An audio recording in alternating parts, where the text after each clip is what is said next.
하나님의 은혜와 사랑과 평강이 이 시간 충만하기를 주의 이름으로 축복합니다. 몇 달 전에 개그맨 정준하 씨의 선행이 한창 화제가 된 적이 있었습니다. 그 개그맨 정준하 씨는 예전에 눈치 없는 캐릭터라고 해서 많은 악플과 비난에 시달렸던 개그맨이었습니다. 그런데 그런 그가 10년 넘게 암 환자를 위해 기부를 해왔던 것이 알려졌던 것입니다. 그러면서 그를 향한 미담들이 댓글로 달리기 시작했습니다. 어떤 간호사는 자신이 그 삼성병원에 근무했을 때 정준하 씨만 기자를 데리고 오지 않는 유일한 연예인이었다고 말하면서 정준하 씨는 매니저와 함께 먹을 것을 잔뜩 사가지고 와서 소아병동에와 그 아이들과 한참 놀아주고 갔었다고 말을 했습니다. 이러한 사실들이 알려지면서 정준하 씨에 대한 이미지가 부정적인 이미지에서 긍정적인 이미지로 많이 바뀌어졌습니다.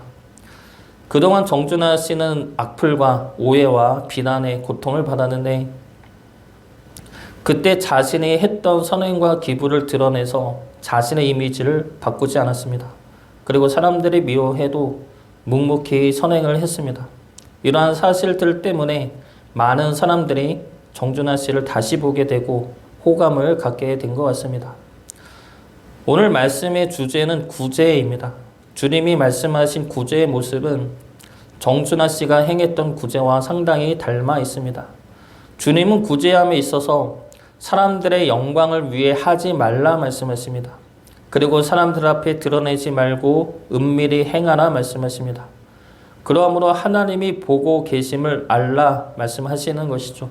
이것이 주님이 말씀하신 구제의 모습인데 이것은 단순히 구제를 이렇게 하라는 말씀이 아닙니다. 이 말씀은 5장부터 이어진 의에 관한 말씀입니다.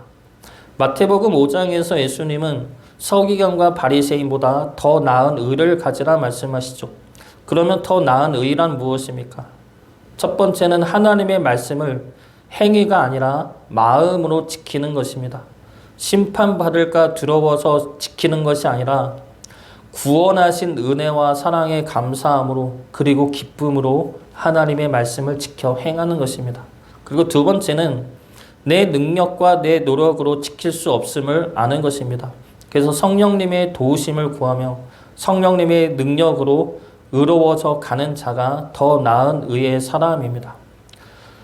주님은 이 의에 대해서 우리가 더 잘 이해할 수 있도록 6가지 계명에 대해 말씀하십니다. 5장에서 나왔던 6가지 계명은 살인, 간음, 이혼, 맹세, 보복, 사랑에 대한 새로운 가르침이죠. 이에 대해 예수님이 주신 계명은 화목하게 하는 자, 청결한 자, 구별된 자, 진실한 자, 온유한 자, 그리고 원수까지 사랑하는 자가 되라는 말씀입니다. 이 6가지 말씀, 6가지 계명을 크게 분류하면 윤리적인 의에 해당이 됩니다. 그리고 6장에서 예수님은 3가지 의에 대해 더 말씀하십니다. 바로 구제, 기도, 금식에 관한 말씀입니다. 이 3가지는 종교적 의입니다. 5장에서는 윤리적인 의에 대해 말씀하셨다면 6장에서 이 3가지는 종교적 의입니다. 이 당시 이스라엘은 구제와 기도와 금식에 대해서 의무적으로 행했고 이것은 하나님을 믿는 자들이라면 당연히 행해야 할 종교적 규례였습니다. 그러나 주님은 이러한 종교적 규례에 대해서도 형식이 아닌 마음에 초점을 맞추어 말씀하십니다. 단순히 구제를 하는 것이 중요한 것이 아니라 어떠한 마음으로 하는지가 중요하다는 것이죠. 오늘 말씀 통해 주님이 원하시는 구제의 모습이 무엇인지 살펴보고 우리의 선교와 헌신이 주님이 기뻐하시는 의의 모습이 되기를 주님의 이름으로 축복합니다. 먼저 주님이 원하시는 구제는 하나님의 영광을 위하는 구제입니다. 1절 말씀 보겠습니다. 사람에게 보이려고 그들 앞에서 너희 의를 행하지 않도록 주의하라. 그리하지 아니하면 하늘에 계신 너희 아버지께 상을 받지 못하느니라. 이 말씀은 구제에 관한 말씀만이 아니라 다음에 이어서 나오는 기도와 금식까지 포함하는 주제의 말씀입니다. 그래서 이 1절 말씀이 구제와 기도와 금식에 대한 전체적인 주제의 말씀이죠. 그래서 전체적인 주제는 사람에게 보이려 의를 행하지 말고 하나님 앞에 의를 행하라는 것입니다. 2절 말씀 보겠습니다.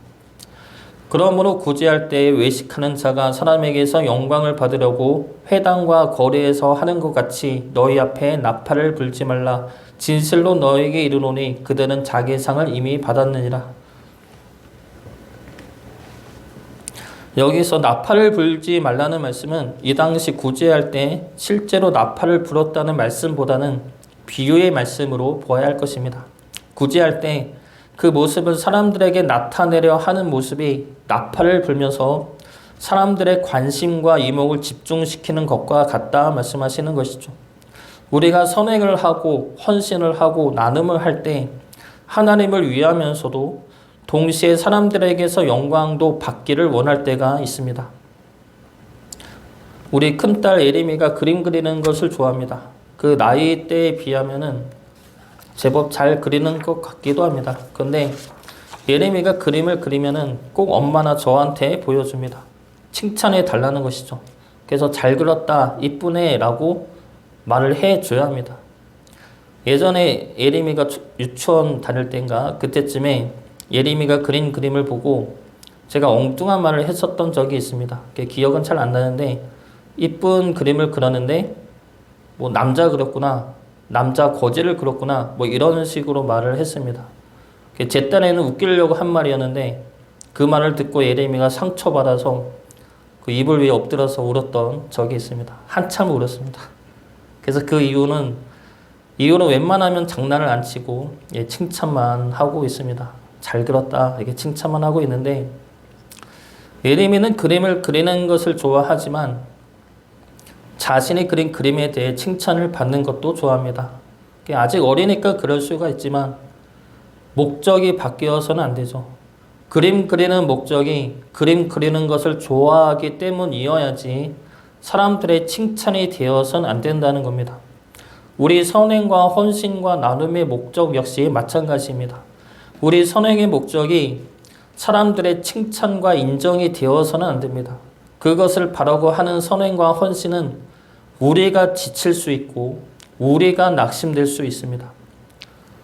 영지라는 여성 가수가 있습니다. 이 가수가 아일릿이라는 여자 아이돌 그룹 중에 한 명인 원희를 만나서 함께 방송을 한 게 있습니다.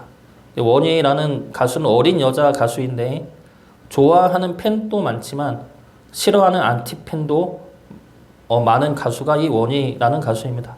그래서 처음 데뷔할 때 춤이나 노래를 다른 동료보다 너무나 못했기 때문에 악플이 많았습니다. 그런 원희에게 영지라는 가수가 이런 말을 합니다. 인터넷 사람들 있잖아. 갑자기 너를 좋아하다가 갑자기 너를 싫어한다. 근데 그 이유는 너한테 없어. 그리고 그 밀물 썰물이 반복될수록 원희를 뭔가 지탄하는 흐름이 생겼을 때 지켜주는 사람이 더 많아질 거야. 네가 굳건히 서 있을수록. 이런 식의 말을 합니다. 그 연예인들은 대중의 인기에 민감하고 대중들의 평가를 많이 받는 자리이죠. 그래서 어린 연예인들이 악플과 비난에 감당할 수 없는 고통을 받을 것이라는 생각이 듭니다. 원희라는 그 어린 여자 가수도 어린 나이에 그러한 고통을 받아야 했던 연예인이죠.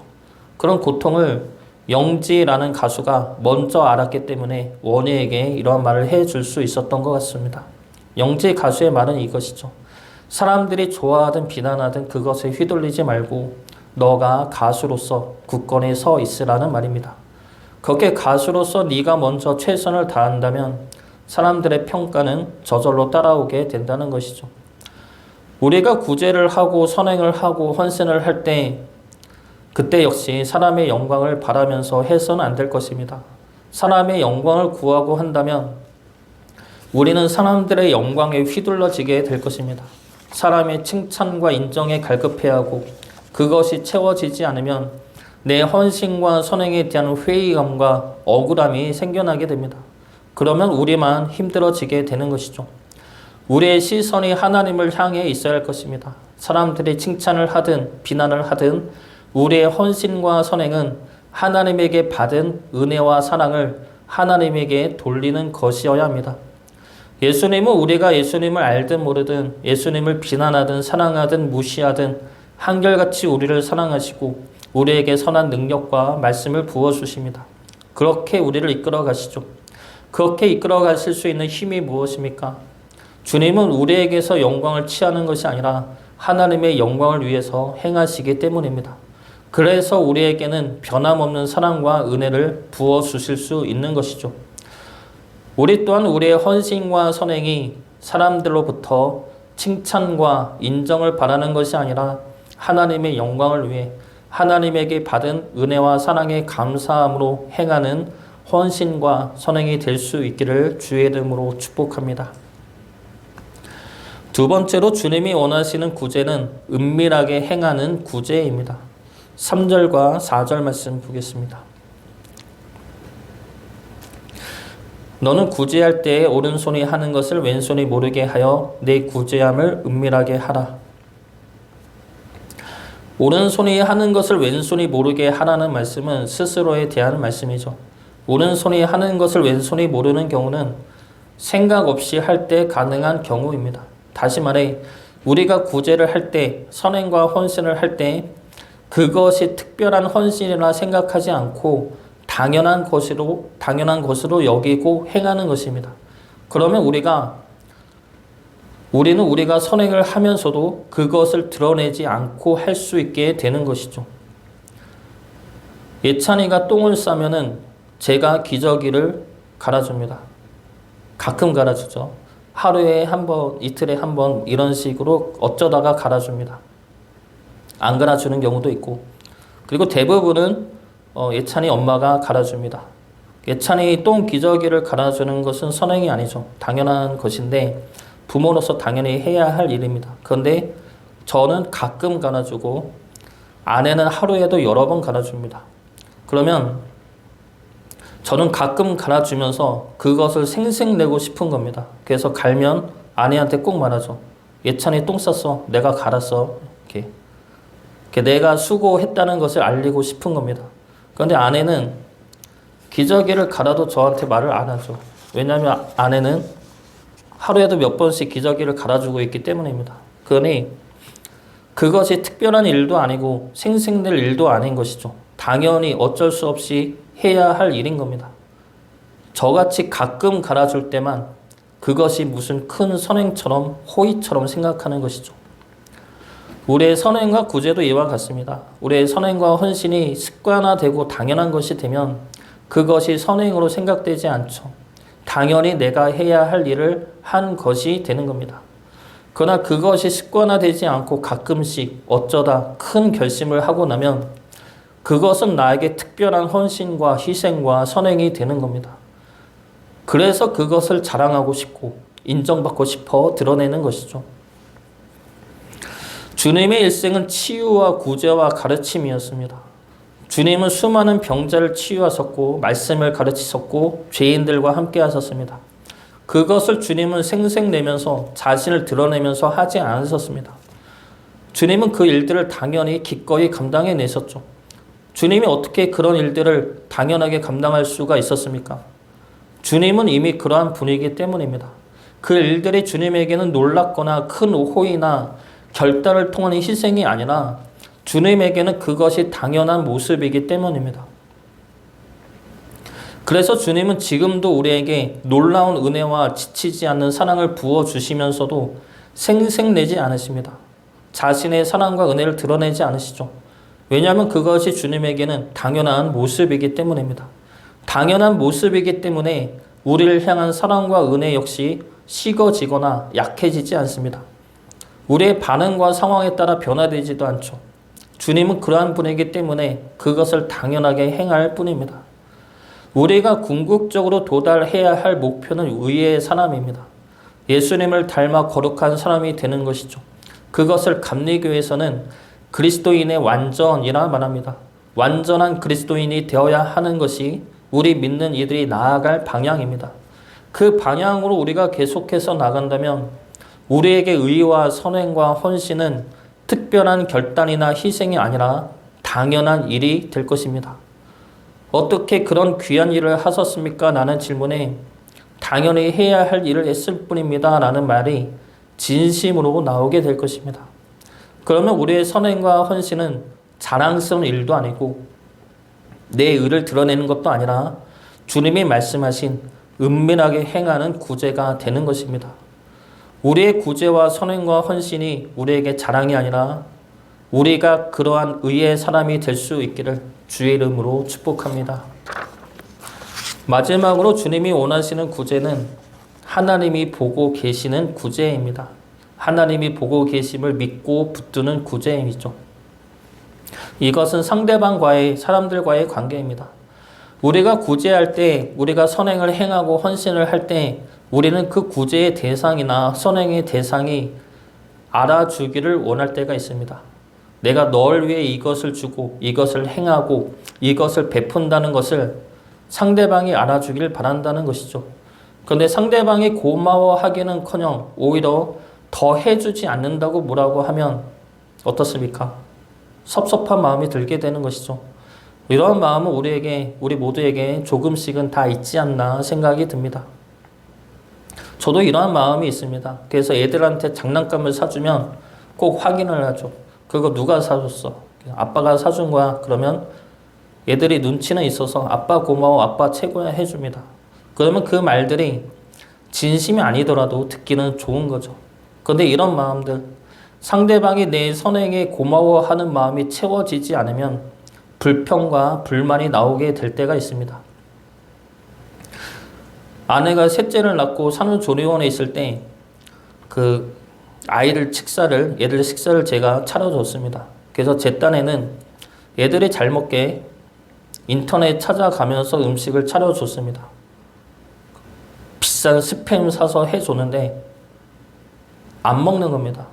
근데 에리미는 그래도 착해서 한 입 먹고는 맛있어. 근데 배불러. 그러고 안 먹고 예은이는 한 입 먹고 맛없어. 그러고 안 먹었습니다. 그러니까 제 마음이 불편한 거죠. 지들 위해서 시간과 노력을 들여서 해줬건만 먹지를 않고 그래서 서운하고 섭섭한 마음이 들었습니다. 그러면서 드는 마음이 그냥 밥만 줄까? 김 좋아하니까 김에다 밥만 줘도 잘 먹는데 그렇게 줄까? 이런 생각을 했는데 근데 이런 생각이 드는 이유가 내가 수고한 것에 대한 보상을 자녀들한테 바랐기 때문입니다. 바랬기 때문이죠. 사실은 아이들이 잘 먹을 수 있게 내가 맛있게 해줘야 하는 겁니다. 그리고 보상은 아이들한테 바라는 것이 아니라 아이들을 향한 사랑으로 기꺼이 했어야 하는 것이죠. 아이들 자체가 보상이고 기쁨인데 거기서 더 무엇을 바라면 안 되는 것이었던 것이죠. 근데 해주고 서운해 할 거면 차라리 안 해주는 게 낫습니다. 기쁨으로 해주는 것이 제일 좋고 그것에 자신이 없으면 서운하지 않을 정도의 수고와 노력을 들어야 합니다. 그러면서 내 수고와 노력을 늘려가면 되는 것이죠. 아르헨티나에 선교사로 간 학교 후배가 있습니다. 지금은 한국에서 목회를 하는데 예전에 아르헨티나에서 선교하다가 한국에 와서 잠깐 들어왔을 때 만난 적이 있습니다. 그때 그 후배가 자기가 아르헨티나에 가서 놀랐던 게 하나 있다면서 이런 이야기를 했습니다. 거기 골목시장 같은 데 가면은 아르헨티나에 그 아침에 거지들이 찾아온다는 겁니다. 그래서 거지들이 가게 주인들한테 와서 먹을 것을 달라고 한다는 것이죠. 그런데 그 모습이 되게 당당하더라는 겁니다. 비굴해하거나 부끄러워하지 않고 자기가 맡긴 걸 찾으러 온 것처럼 당당하게 구걸하더라는 겁니다. 그런데 또 놀란 거는 그 거지들에게 가게 주인들이 화를 내거나 거절하지 않고 또 당연하게 먹을 것을 준다는 겁니다. 우리나라와는 반대이죠. 그래서 후배가 처음에는 놀라서 물어봤답니다. 왜 여기 거지들은 당당하고 가게 주인들은 그것에 대해 당연하게 여기고 있는지 물었더니 그들이 이렇게 대답을 하더라는 겁니다. 거지들이 그렇게 당당하게 구걸을 하는 것은 내가 너에게 선행할 수 있는 기회를 주고 있다 생각하기 때문이라는 겁니다. 그래서 나를 통해 너가 신으로부터 축복을 받을 수 있다라는 것이 거지들이 갖고 있는 생각이라는 것이죠. 근데 가게 주인들도 마찬가지 생각을 갖고 있답니다. 거지들이 찾아와 구걸하는 것은 신이 나에게 준 선행의 기회이고 신이 나에게 축복을 내려줄 기회를 준 것이라는 겁니다. 그런 생각들을 서로가 가지고 있기 때문에 거지들의 구걸은 당당하고 가게 주인은 그런 모습에도 기꺼이 자비를 베풀고 있다는 겁니다. 우리나라에서는 힘든 일이겠지만 이들의 이러한 생각은 우리 또한 어느 정도는 가질 필요가 있다 생각이 듭니다. 바로 우리의 구제와 선행이 상대방으로부터 보상을 바라는 것이 아니라 하나님이 보고 계시고 하나님이 갚으실 것이라는 생각입니다. 우리가 거지에게 적선을 하는 것은 거지를 위함이 아니죠. 거지에게 보상을 바라서는 안 됩니다. 내가 받은 은혜와 사랑에 감사함으로 나누는 것입니다. 우리가 하는 구제와 선행과 헌신도 마찬가지입니다. 우리는 우리가 하는 구제와 선행과 헌신의 보상을 내가 베푸는 그 상대방에게 구해서는 안 됩니다. 아무리 우리가 선행을 하고 사랑의 헌신을 해도 상대방은 모를 수가 있습니다. 고마워하지도 않고 오히려 더 잘 해주지 않는다고 불평할 수도 있습니다. 그들의 그러한 모습과 말에 우리가 상처가 되거나 실망이 되어서는 안 됩니다. 우리는 그들로부터 보상을 받기 위해 하는 것이 아니죠. 하나님에게 이미 받은 은혜와 사랑으로 하는 것입니다. 그리고 하나님은 우리의 그러한 선행과 헌신의 모습을 보고 계시고 알고 계십니다. 그래서 사람들이 몰라줘도 사람들이 오해해도 하나님이 우리의 수고와 희생을 다 아시고 다 갚아주십니다. 4절 말씀 보겠습니다. 내 구제함을 은밀하게 하라. 은밀한 중에 보시는 너희 아버지께서 갚으시리라. 하나님이 우리의 선행과 헌신을 보고 계십니다. 그리고 하나님이 갚아주십니다. 우리의 선행과 헌신의 보상을 사람들에게 구하는 자가 아니라 하나님을 향한 사랑과 감사로 행하는 주의 자녀 되시길 주의 이름으로 축복합니다. 주님이 원하시는 구제의 모습은 하나님의 영광을 위하는 구제이며 은밀하게 행하는 구제이며 하나님이 갚으시는 구제입니다. 사람의 영광을 구하지 않고 사람들이 알아주길 바라지 않고 사람들이 보상하길 바라지 않고 그런 것들이 없어도 하나님이 주신 은혜와 사랑에 감사함으로 기꺼이 행하는 구제입니다. 그러한 구제를 우리가 행할 수 있기를 주님은 말씀하십니다. 그런데 중요한 것은 이 말씀은 나를 위한 말씀입니다. 우리 주변 사람들을 위한 말씀이 아니라 나를 위한 말씀이죠. 하나님의 모든 말씀은 나를 향한 말씀이고 하나님은 나의 하나님이십니다. 그러므로 이 말씀을 다른 이들을 향한 말씀이 아니라 나를 향한 말씀으로 받아들여야 합니다. 내로남불이라는 말이 있습니다. 내가 하면 로맨스, 남이 하면 불륜이라는 말인데 이 말은 나에게는 관대하고 남들에게는 엄격한 모습을 풍자한 말입니다. 믿는 이들은 이 말과 반대여야 합니다. 나에게는 믿음의 기준을 엄격하게 세워야 하지만 남들에게는 관대해야 합니다. 그래서 구제에 대한 이 말씀도 나에게 향하는 말씀으로 보아야 하지만 남들에게는 이러한 말씀으로 지적해서는 안 됩니다. 남들이 하는 선행과 헌신에 대해서 우리는 충분히 인정해주고 칭찬해주고 감사해줘야 합니다. 감사해야 하는 것이죠. 설령 그들이 자신의 선행과 헌신을 생색내고 인정받고 싶어 하더라도 그리고 그것이 보기 싫더라도 인정해주고 칭찬해줄 필요가 있습니다. 그들은 우리가 주는 사랑을 통해 하나님이 직접 다스리실 것이기 때문이죠. 우리가 할 것은 하나님의 말씀은 나를 향하는 말씀으로 받아들이는 것입니다. 오늘 이 말씀을 우리 모두가 나를 향한 하나님의 말씀으로 받아들이시고 남들에게는 관대하게 인정해주고 칭찬해주고 감사함으로 우리의 구제와 선행과 헌신이 하나님의 기쁨이 되기를 그리고 우리가 그러한 의의 자녀들이 될 수 있기를 주의 이름으로 축복합니다.